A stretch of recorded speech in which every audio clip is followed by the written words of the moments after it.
Welcome everybody out to another video on the Lean Superintendent YouTube channel and LinkedIn channel. We got Josh over here. Josh, how you doing, my brother? Good, how you doing? Let me just real quick show the grandeur and majesty of this room. So these weren't that expensive, right? These were like $2,500 a piece. Yeah.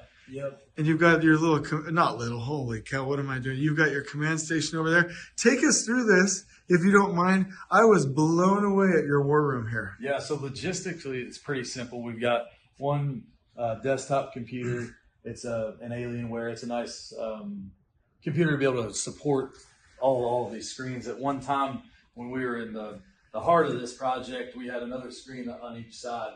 And we call this our VDC room, Virtual Design and Construction, because it started with, this is where we would do all of our BIM coordination, clash detection. It's really turned into a war room. So we've had, we have meetings in here with schedules pulled up, and we're able to, I'm able to come over here, look into them. We've got the model pulled up with somebody driving it to point to this, and then look on the floor plan and say, this is where we're talking about. Be able to come over here and pull up the schedule and say, this is where we're impacted. We'll be able to have the job site cameras, since we're a mile away from the site, to say, this is where I'm talking about. It's really, from a tool perspective, it's given us the ability to just, do all of our planning in this room. So it's been a huge tool for us. Okay. And so confidentially, has anybody ever come in here with a case of beer and watch football? No beer, but I will say, when come Masters time, I tell you, even our client says, hey, can we get each golfer on a screen, or, can we get hole 16 put up here? And so I will say the Masters, supported quite a few hours in this room. That's awesome. And so there's really comfortable chairs, because this isn't like a huddle. You're going to be in here for a little bit. You want people to be a bit comfy, right?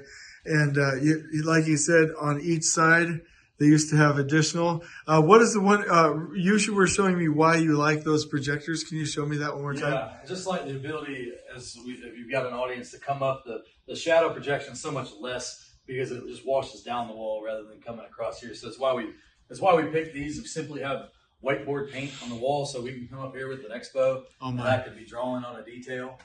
So that's, and we have this similar setup out on site. So we provide this to our trade partners to say, hey, come in, use the war room. If you need to pull up the model, you need to pull up the drawings. We take our AHJs into these rooms. We talk about road closures, real time, without having to, be out on site doing it. And, two things here real quick. If you have larger scale projects like this, the general and senior superintendents can utilize a room like this for planning, just like you read about with like the Hoover Dam or the Empire State Building, right? There has to be like a central, I'm not going to say control area, but a command area, right?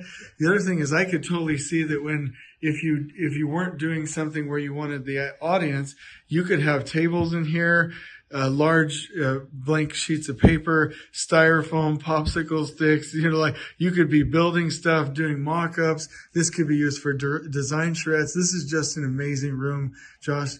And I'm just super impressed with the tech here. And I didn't even know that you had the dry erase, the Expo paint on there. That's awesome. Anything else you want to mention before we close this one out? This is awesome. No, people ask what I would do different. I wish it was twice as big. That's how important of any space in this co-location, this room is utilized the most. That's awesome. Okay, thank you, and I hope everybody's enjoyed this. On we go.